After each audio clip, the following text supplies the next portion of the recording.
Today, before we go to sleep, we will study Chapter 11 of the book Grow Rich While You Sleep by Ben Sweetland, which was originally published in 1962. This recording is a treasure trove of insights for your personal development. These insights can be effortlessly absorbed by your mind and later reactivated during your slumber. To gain a deeper understanding of this revolutionary method, please refer to the channel's introductory video. Now, find a comfortable seated position. Inhale deeply into your abdomen, and as you exhale, release any tension. Take a moment to breathe in and breathe out.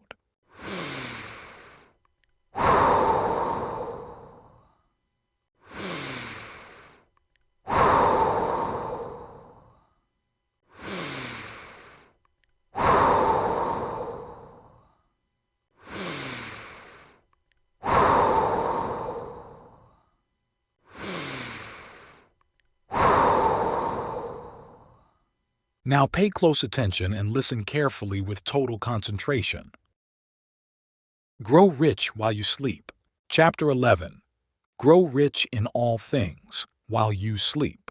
Although every chapter in this book is important, this one will prove to be the keystone supporting all the others. May I suggest that you do not read this chapter hurriedly? Unless you are in a position to relax thoroughly and read slowly and thoughtfully, it is better that you lay the book aside until you can read and absorb what you read. I also suggest that before reading further, you reread the first few pages of Chapter 1, which gives an interpretation of riches. Then you will fully understand what I mean when I say, grow rich in all things while you sleep. Unless you do grow rich in all things, you will not be enjoying a well-balanced life. In Chapter 3, a simple and easy-to-understand description of the creative mind was given. The chapter you're reading now will show you how to make full use of the powers of your creative mind, particularly when your conscious mind is in abeyance, asleep. Your creative mind never sleeps. It is awake from the time of your birth until you leave this plane of existence. Without conscious guidance, it takes care of all the involuntary operations of your body. From the food you eat, it extracts the necessary elements for blood, bone, tissue, and energy. It keeps your blood in circulation. It supplies fresh oxygen to the lungs through breathing. But these are by no means all of the responsibilities of the creative mind. Your creative mind accepts all thoughts of the conscious mind as instructions and acts upon them. The creative mind, as I've said several times before, can reason independently of the conscious mind. So we find that the creative mind is not only in charge of all of the involuntary operations in the body, but it also does the big job of following instructions from the conscious mind. And in carrying out those instructions, it must necessarily be capable of reasoning. The conscious mind is not the storehouse of memory. In fact, information contained in the conscious mind is only that which is in use. There is a constant flow of information coming from the creative mind, as it is needed by the conscious mind. Here is a very simple illustration. Suppose you should engage a carpenter to do a repair job on your house. He would inspect the place, then bring with him only those tools he would need: a saw, hammer, auger, etc. He would not get a huge van and bring with him every tool and machine he had in his shop. It is the same with your two minds. The conscious mind will bring in only the information you need to enable you to carry on the work you are doing at the time. Sometimes there is a roadblock, and wanted facts fail to come into consciousness. We call this forgetting. These facts will not come into consciousness until the conscious mind gives the creative mind instructions to locate the facts through some such remark as, "It will come to me in a moment." Never use a negative, such as, "I have forgotten." This is just the same as consciously instructing your creative mind to do nothing about it. As I've already said, the creative mind has reasoning faculties independent of the conscious mind, but with this difference. The conscious mind, in making a decision, can base its judgment either on facts already stored within the creative mind or on facts which it finds through research outside the creative mind. The decision, therefore, may come from existing facts, newly acquired facts, or a combination of both. The reasoning of the creative mind is confined to the facts and information already contained within it. This is important to know and to remember. Decisions reached through the reasoning of the creative mind will be good or faulty, depending upon the type of information it contains. If your mind leans heavily toward the negative side, your decisions will be negative in their nature. If your mind leans toward the positive side, your decisions will be positive in their nature. By way of illustration, suppose you had the opportunity to acquire a business of your own. You might decide to call upon your creative mind for a decision as to whether or not to accept the offer.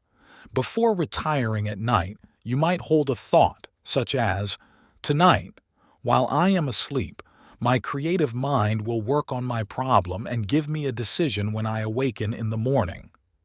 If you have a creative mind which leans toward the negative side, you will be apt to get a decision something like this: "No, I don't think I had better tackle this business. I have not had very good luck in the past with my ventures. This one would probably cause me to lose money on it. No, I'd better stick to my present job, as poor as it is." On the other hand, if your creative mind is definitely on the positive, constructive side, most likely your decision will run something like this: "Boy, this is just the break I have been waiting for. With much study, and not being afraid to work, I know I can put it over in a big way. My decision is yes." With this illustration, you can easily understand why it was suggested in an earlier chapter that you hold to the thought, "I can be a success," until it establishes an impenetrable layer of positiveness in your creative mind. How to make your creative mind work for you. If you wanted an errand boy to do something for you, what would you do? You would merely give him the proper instruction. If you wished him to go to the post office and mail a letter, you'd tell him to do so, and with perfect certainty that he would do just that, you dismiss it from your mind and think no more about it. You wouldn't doubt his ability to do so, nor would you doubt his willingness to do so. You would instinctively know that the errand would be done. You can give your creative mind instructions with the same carefree certainty. Suppose you needed a large sum of money for some project or to meet an obligation. You could hold a thought such as, "Will be guided in thought and action toward the solution of my problem. It will be easy and fun to get the amount of money needed." Two specific things would happen quickly. 1. You would lose the feeling of doubt as to whether or not you could obtain the money. There would be a feeling of assurance that within a short period of time, the needed money would be available. 2. Thoughts would begin flowing into your conscious mind, not only telling you what to do to get the money, but actually inspiring you to take immediate steps to obtain it. Here again, I must repeat a statement made before. Your creative mind works best when your conscious mind is either in abeyance, asleep, or pleasantly occupied. The chairman of the board of one of this country's largest corporations once said, "I can't possibly do all of the work coming to me in 12 months of the year, but I can in 10 months. This man knew something about the operation of the creative mind. He realized that it worked best while the conscious mind was either in abeyance or pleasantly occupied. He would take frequent cruises on his yacht. Before leaving, he would instruct his creative mind as to its duties during his sail. He would take the problem or problems and would suggest that while he was pleasantly occupied as a mariner, his creative mind would find the answers for him. Invariably, upon his return to his desk, all he would have to do would be to put into force those ideas flowing into his consciousness. When the palatial yacht of the late J.P. Morgan was completed and ready for its trial cruise, I was invited to go aboard. It was my good fortune to have Mr. Morgan take me on an inspection tour throughout the boat. In his personal cabin, I observed a specially constructed card table. The top of the table was counterbalanced so that it would remain stationary no matter how the ship might roll. J. Morgan told me that whenever he had to make a decision and the thought would not come to him as to the right decision to make, he would put the problem entirely out of his mind by getting a deck of cards and playing solitaire for an hour. After finishing the game, he told me, the right decision to make would be crystal clear in his mind. Whether Mr. Morgan realized it or not, he was putting his creative mind to work for him. While he played cards, his creative mind with its reasoning faculties would consider his problem, calmly working out the logical solution. Robert Updegraff, in his book Putting Your Subconscious Mind to Work for You, said, "It is not so much a lack of brain power or of business capacity or acumen that keeps men from progressing faster toward their objectives and toward a solid position in the world. It is rather because they take only half a mind into business with them. The result is that they work their conscious mind too hard, too many hours of the day, and too many days of the year. We feel virtuous because we work so hard and so conscientiously that we are tired, whereas we should feel ashamed that we work so hard and make so little progress, and we are weary of mind." Mr. Updegraff meant by half a mind that we attempt to do all of our work consciously without taking advantage of the tremendous reservoir of power at our command in the creative mind. From this moment onward, you should begin forming the habit of putting the creative mind to work for you. This servant is on the job 24 hours every day. As you learn to use that great force, that endless source of intelligence at your disposal, you will find that, consciously, you have more time for recreation and enjoyment. Have you ever observed that those people who accomplish the most are the ones who seem to work the least? The President of the United States will usually take several vacation periods each year, and we all know the vast amount of work resting on the shoulders of the chief executive. Heads of large organizations will, as a rule, take at least 2 vacations each year, yet we know the responsibilities they have. Let me crystallize the dominant idea in this chapter. The creative mind does its best work while the conscious mind is either in abeyance or pleasantly occupied. This gives you the happy news that to be successful, it is really essential that you take more time for enjoyable diversion instead of working harder and longer. This is possible by utilizing the forces of the creative mind to do your constructive thinking and planning, while your conscious mind puts into action the results from the efforts of your creative mind. If I work my creative mind 24 hours each day, won't I always be mentally tired, you might ask? No. Right now, your creative mind is working 24 hours each day. If it is not being directed into positive, constructive channels through constructive thinking, it will be working against you by obeying negative thoughts. There are 2 important points I would like to emphasize at this time. 1. Your creative mind, if permitted to, will direct you in your work, making it better, easier to perform, and far more pleasant. 2. You can, at will, direct your creative mind to assist you in the solving of problems, to help you make the right decisions, to create ways and means of great achievement. At this point, I suggest that before proceeding, you lay the book aside for a few moments and think about the things you have already learned. If, by chance, you have found yourself growing tense through the emotional excitement these thoughts might have stirred within you, relax. In the pages to follow, you will be given a routine enabling you to begin to live according to these principles, and it is important that you approach them under ideal conditions. In a previous chapter, you were told that you do not become proficient in any work until after your creative mind takes over. Now, you will learn how you can help your creative mind to help you. 1. Know that your creative mind is occupied every hour of the day and that it is working for or against you. 2. Know that your creative mind is working for you because you hold nothing but positive, constructive thoughts. 3. Be specific in the instructions you give to your creative mind. If it is better health you want, know that your creative mind is directing the glands and organs of your body to bring you better health, and that thoughts will come into your consciousness directing you to do the things necessary to promote better health. If you desire further advancement in your work, know that your creative mind will direct you to take the steps necessary to assure advancement. If problems stand between you and your happiness, know that your creative mind with its reasoning faculties will provide a practical solution for you. Know that your creative mind stands ready, able and willing to assist you in any way you may desire. 4. Free your mind from worry.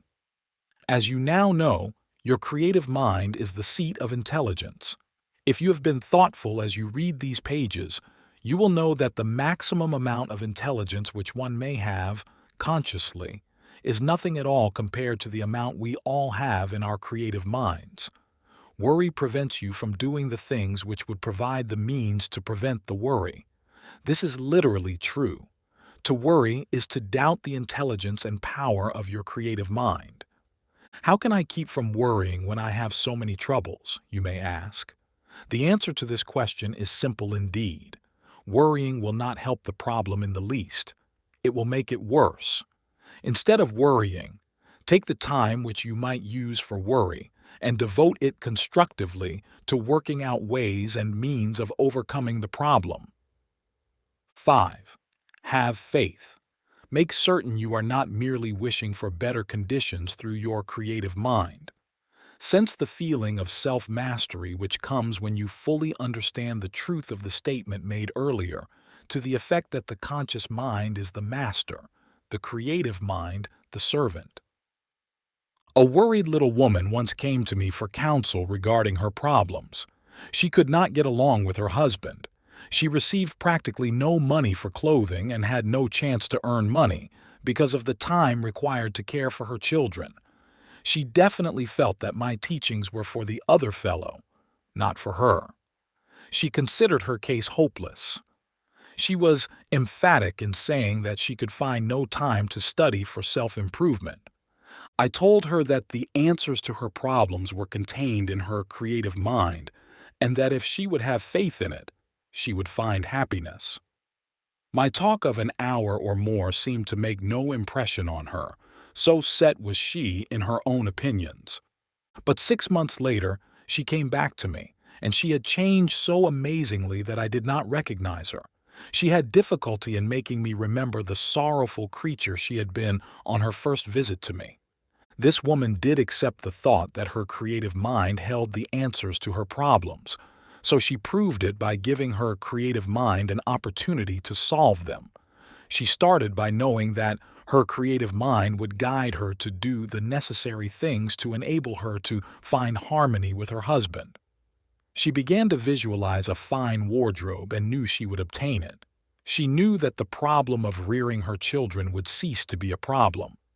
This woman related, with marked enthusiasm, that her married life was now ideal. She had plenty of fine garments in her wardrobe, and her children were now a joy instead of a care. And that was not all. With her blessings and freedom from worry, she began to feel and look far younger than she had before. If I had cited this case earlier in this book, it could have appeared too good to be true. But with what you have learned so far, the results obtained by this woman are only normal and to be expected by those who make use of the creative mind. Your magic formula. We can now focus the knowledge gained so far in this chapter on its title, Grow Rich in All Things While You Sleep. 5 rules are given here for you to follow in gaining full and satisfying cooperation from your creative mind. 1. Before retiring, relax thoroughly, both mentally and physically. 2. Think of your problem. Think it through, but do not fear it. If you were to give a job to another person, You would have to explain what you wanted done. This is true with your creative mind. You are about to give it a special assignment, so it is necessary that you have clearly in mind just what it is you desire from your creative mind. Do not fear it, because you will be turning it over to an intelligence far greater than the intelligence of your conscious mind. 3. Gain a success attitude. If you have developed faith in your creative mind, it will be easy to have a success attitude. You will know that it is able, ready, and willing to serve you. 4. After you have gone this far, remove all thoughts of the problem from your conscious mind, knowing that the solution will be forthcoming at the right time. Let's say, for example, that you have an important appointment at 10 o'clock tomorrow morning, at which time you must make a momentous decision. You are calling upon your creative mind this evening to help you to make the right decision. After you have progressed through the routine given above, merely turn the whole thing over to your creative mind, knowing that before 10 o'clock tomorrow you will have the answer. You'll be amazed to find what will happen. Tomorrow morning you will awaken and find thoughts coming into your consciousness as to what you should do, and with this knowledge will be the reasons why you should take such a step, or why you should avoid it. The succession of ideas will be so logical you will not be able to doubt it. What you have read in this chapter is priceless. Make it a part of your consciousness by rereading it before taking up the next chapter. Will you, please? End of chapter 11. Take a moment to breathe in and breathe out.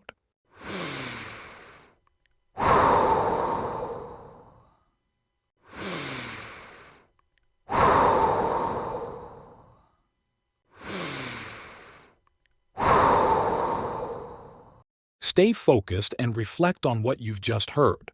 In the comments section, share the main message or key takeaway you've gleaned from this recording. This simple task will aid in your reflection and internalization of the information. Remember, repetition is the key. By playing this recording every night before sleep, you're instructing your sleeping mind on what to consolidate. Once you've completed this, head to bed immediately and let your subconscious mind work its magic. Don't forget to subscribe to the channel and hit the notification bell to stay updated with our latest content. Good night.